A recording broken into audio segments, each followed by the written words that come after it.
Huck going to bring his main force forward here. Going to pylon up this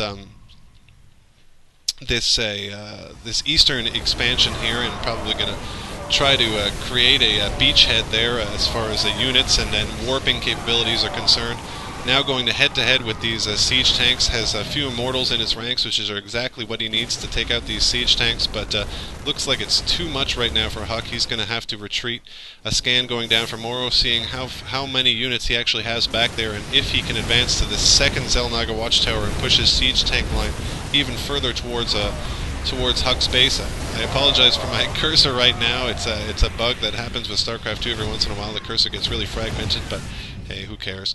That doesn't really affect our game right now. But Huck able to withstand that siege tank line. wasn't as big as it wasn't as big or as deadly as it could have been. But like I said, the Immortals really doing their task there. I've lost using a siege tank build to heavy immortals, so I know how devastating they can be against the siege tanks. So MorroW probably going to have to transition here.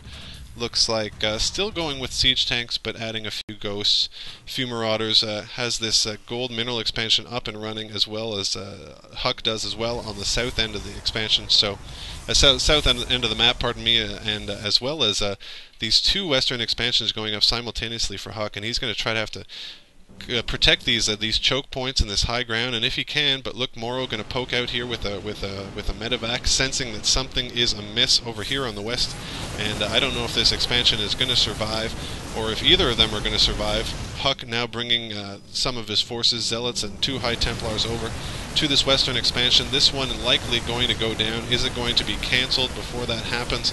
Some blinked-in stalkers might actually save the day. Looks like this Nexus is going to survive. Great blinking, great foresight there for Huck.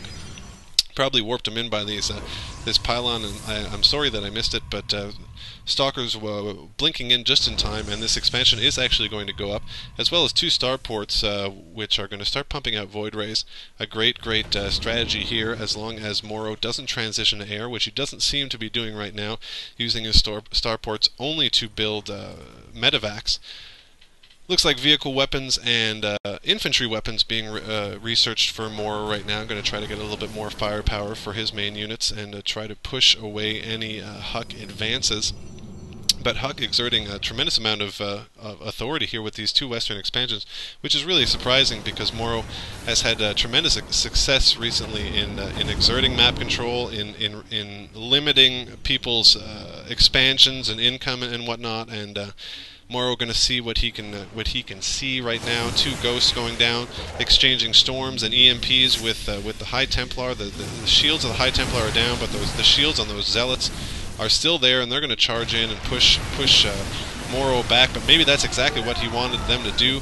The siege tanks their position, but pushing forward. Archons, High Templar, lots of stuff being hit.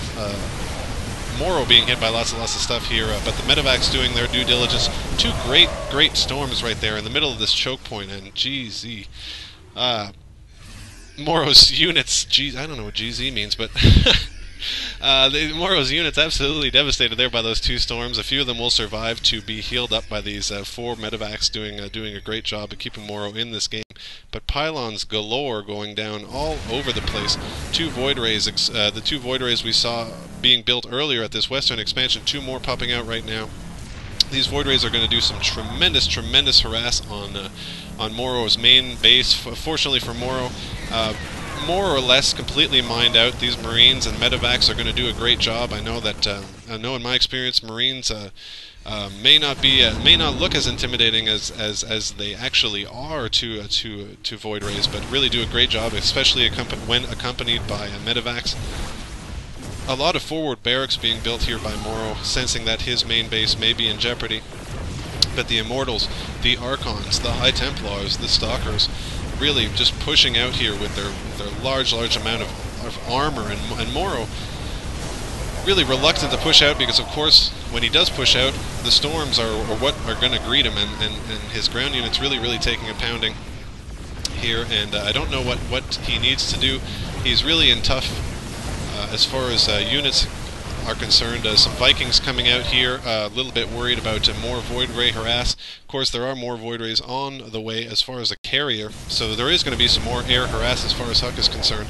But these Archons and these Immortals doing a really great job of just tanking their way through MorroW's main choke point, and doing a great job here. He is going to eventually lose every last one of those units, but it was a small force in relative to how much damage it exerted on MorroW.